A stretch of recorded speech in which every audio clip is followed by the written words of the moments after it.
네, 한 주간 기업 CEO들 동향을 살펴보는 CEO 풍향계 시간입니다. 이번 주에는 김병주 MBK 파트너스 회장과 구광모 LG그룹 회장 이야기를 김종혁, 이은정 기자가 전해드립니다.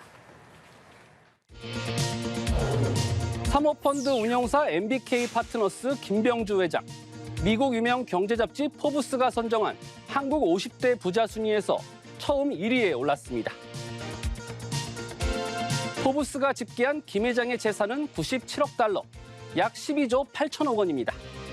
10조 5,500억 원으로 2위에 자리한 이재용 삼성전자 회장보다도 2조 원 넘게 많은 거죠. 김 회장은 이 순위에서 재작년 36억 달러로 13위, 지난해에는 77억 달러로 3위였는데요. MBK 파트너스의 기업 가치 증가와 투자 확대로 자산 가치도 증가해 마침내 1위에 올랐습니다. 김 회장이 MBK 파트너스를 설립한 건 2005년입니다. 이후 승승장구해 아시아 사모펀드 시장의 개척자이자 대부로 불리는데요. MBK가 운영 중인 6개 펀드의 지난해 수익률은 평균 21.7%에 이릅니다. 김 회장은 평소 자신을 자본가이자 작가면서 자선가로 소개하는데요. 실제로 2020년 자전적 영문소설 재물을 출간하기도 했습니다. 2007년부터 장학재단도 운영 중인데 재작년에는 도서관 건립에 써달라며 서울시에 개인 돈 300억 원을 기부하기도 했습니다. 구광모 LG그룹 회장, 최근 청주에 있는 LG화학 양극재 공장을 찾았습니다. 구 회장의 청주 공장 공식 방문은 이번이 처음인데요. 전기차 배터리의 핵심 소재, 양극재의 생산 과정을 꼼꼼히 살펴보고 임직원을 격려했습니다. 이번 방문은 미국 인플레이션 감축법, 유럽 핵심 원자재법 등 글로벌 배터리 소재 시장의 변화에 선제적 대응 방안을 점검하기 위한 차원으로 보이는데요. 구 회장은 양극재는 배터리 사업의 핵심 경쟁력이자 또 다른 미래 성장 동력이라며 선도적 경쟁 우위를 지속해 나가는 것이 중요하다고 말했습니다. 배터리 사업이 LG의 핵심 미래 사업이라는 걸 임직원에게 재차 강조한 겁니다. 실제로 구 회장은 지난해 미국과 폴란드에 위치한 LG 에너지 솔루션 생산 공장을 방문하는 등 최근 배터리 사업과 관련해 적극적으로 현장 행보에 나서고 있습니다. 이번에는 정의선 현대차그룹 회장입니다. 하지만 오늘은 자동차가 아닌 양궁 얘기를 해보겠습니다.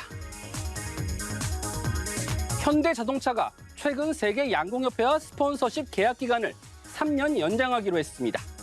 이로써 현대차는 2025년까지 세계 양궁협회와 인연을 이어가게 됐는데요. 이번 스폰서십 연장은 정의선 현대차그룹 회장, 나아가 정몽구 명예회장의 양궁 사랑과 맞닿아 있습니다. 현대차그룹은 정 명예회장 시절인 1985년부터 38년째 대한양궁협회를 후원하고 있는데요. 국내 단일 종목 스포츠협회 후원 중 최장 기간입니다. 또 정 회장은 2005년부터 대한양궁협회 회장과 아시아양궁연맹 회장을 겸하고 있습니다. 재작년 말에는 역대 최초로 아시아양궁연맹 회장 5연임에 성공했죠. 정 회장과 현대차그룹의 아낌없는 지원 속에 한국 양궁은 30년 넘게 구동의 세계 최강 자리를 지키고 있는데요. 지난 도쿄올림픽에서도 개인전 금메달에 3억 원, 단체전 금메달에 2억 원의 포상금이 지급됐습니다. 김용빈 대우조선 해양건설 회장, 횡령과 배임, 자본시장법 위반 등의 혐의로 재판에 넘겨졌습니다. 김 회장은 직원들 월급도 다 못 주는 상황에서 법인카드와 회사 돈을 마음대로 쓴 것이 드러나 논란을 일으켰는데요. 결국 검찰에 구속 기소됐습니다. 조사 결과 김 회장은 법인카드와 법인 차량 2대를 사적으로 사용하고 회사 돈으로 고급 피트니스 센터 회원권을 구매하는 등 4억 원 상당의 회사 돈을 횡령한 것으로 드러났습니다. 또 지난 2018년 사실상 자신이 소유한 한국 코퍼레이션의 유상증자 당시 참여 자금을 사채로 조달해 자금 사정에 문제가 없는 듯 꾸미고 바이오 사업 진출 등 허위 공시로 주가를 띄워 285억 원 상당의 부당이득을 취한 혐의도 받고 있죠. 김 회장 때문에 대우조선 해양건설이 어떤 회사인지에 대한 관심도 부쩍 늘었는데요.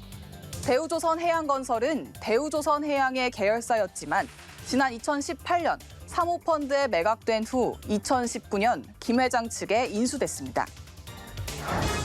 다음 주 윤석열 대통령의 미국 국빈 방문에 4대 그룹 총수와 6대 경제단체장 등 윤석열 정부 출범 후 역대 최대 규모의 경제사절단이 동행합니다. 반도체법과 인플레이션 감축법 등 한미 경제연안에서 긍정적인 소식을 기대하겠습니다. 지금까지 CEO 풍향기였습니다.